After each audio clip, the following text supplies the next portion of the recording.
Abdullah ibnu Ubay ibnu Salul. Sahabat. Putra pentolan munafik. Abdullah ibnu Ubay ibnu Salul seorang sahabat Nabi dari kalangan Ansyar yang berasal dari kabilah Khazraj.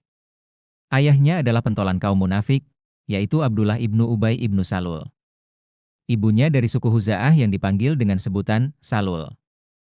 Abdullah termasuk sahabat terkemuka. Sebelum memeluk Islam, namanya adalah Al-Hubab dan ayahnya dipanggil dengan nama Abu Hubab.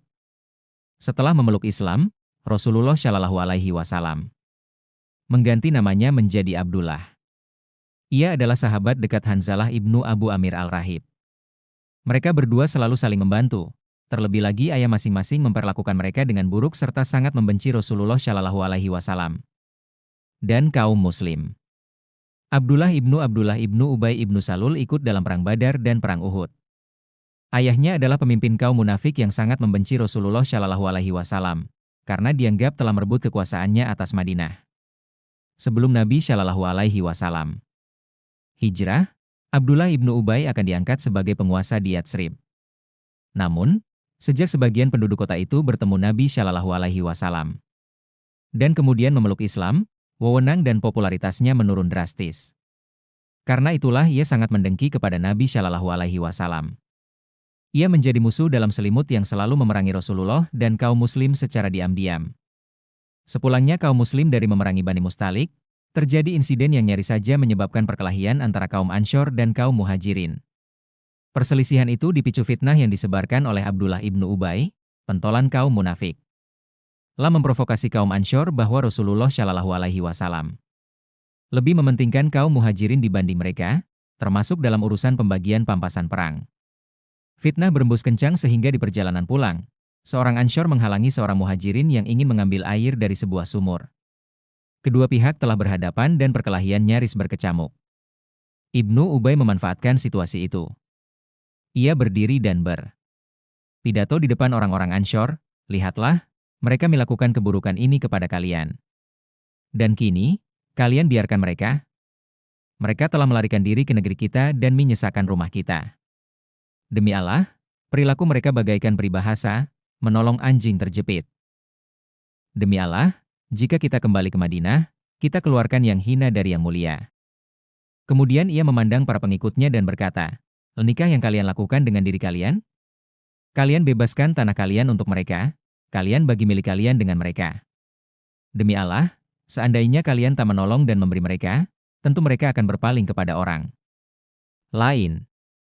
Saat mendengar apa yang terjadi di pinggiran kota, Rasulullah bergegas mendatangi tempat itu. Lah berbicara panjang lebar di hadapan kedua kaum itu berusaha menenangkan mereka dan mengembalikan jati diri mereka sebagai kaum muslim yang saling menyayangi. Setelah emosi mereka reda, ia memanggil Abdullah ibnu Ubay dan menanyakan apa yang telah terjadi. Ibnu Ubay berkelit dan mengatakan tidak tahu menahu persoalan yang terjadi. Ia menuduh orang yang telah mengadu kepada Muhammad sebagai pendusta. Umar ibnu Al-Khattab radhiyallahu anhu bangkit berdiri di sisi Rasulullah dan berkata, "Biarkanlah aku membunuhnya." Sebelum peristiwa ini pun, berkali-kali Umar meminta izin kepada Rasulullah untuk membunuhnya, namun ia selalu menolaknya. Kali ini pun, ia menjawab, "Hai Umar, bagaimana jika orang-orang mengatakan bahwa Muhammad tega membunuh sahabatnya sendiri?" Rasulullah Shallallahu Alaihi Wasallam menanyakan penyebab perselisihan itu. Seorang Ansyar bangkit dan berkata, "Iya, Abdullah ibnu Ubay, mengatakan akan mengeluarkan yang hina dari antara yang mulia." 211 QS Al-Munafikun, 63-8. Engkau dapat mengeluarkannya dari Madinah jika engkau mau, wahai Rasulullah. Demi Allah, yang lemah dan hina adalah dia dan engkaulah yang kuat dan mulia. Laki-laki lainnya berkata, "Ya, benar. Ia dengki kepadamu. Karena menurutnya engkau telah merebut kepemimpinan atas Madinah." Lalu, orang-orang menawarkan dirinya untuk membunuh Abdullah ibnu Ubay karena dianggap sebagai duri dalam daging yang akan menghancurkan kesatuan umat Islam.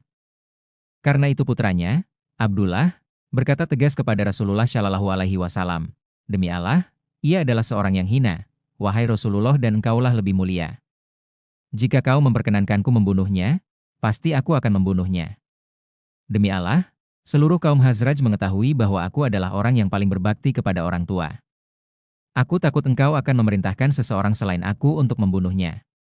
Lalu aku tidak diberi ketabahan melihat orang yang membunuh ayahku berjalan di antara orang-orang sehingga aku membunuhnya. Jika itu terjadi, berarti aku membunuh seorang muslim tanpa alasan yang benar sehingga aku masuk neraka. Karena itu, biarkanlah aku yang membunuhnya. Namun Rasulullah Shallallahu Alaihi Wasallam berkata kepadanya, kita harus membaguskan persahabatan dan memperbaiki pergaulan. Aku tak ingin orang berkata bahwa Muhammad telah membunuh sahabatnya. Berbuat baiklah kepada ayahmu dan perindah persahabatan dengannya. Ketika Abdullah ibnu Ubay ibnu Salul sang ayah Abdullah meninggal dunia, Nabi Shallallahu Alaihi Wasallam memberikan jubah beliau kepada Abdullah putra Abdullah ibnu Ubay untuk mengafani jenazah ayahnya. Saat beliau akan menyalati jenazahnya, Umar radhiyallahu anhu menarik beliau dan berkata, bukankah Allah melarangmu menyalati orang munafik? Rasulullah menjawab, aku berada di antara dua pilihan. Apakah aku akan memohonkan ampun atau tidak memohonkan ampun bagi mereka? Namun, tak lama kemudian turun firman Allah yang melarang beliau menyalati jenazah munafik, dan janganlah sekali-kali menyalati jenazah seorang yang mati di antara mereka. Dan janganlah berdiri, mendoakan, di kuburnya. Qs Al-Taubah, 9-84. Sehingga Rasul meninggalkan syalatnya. Abdullah ibnu Ubay ibnu Salul sendiri gugur sebagai syahid pada perang Yamamah. Semoga Allah merahmatinya.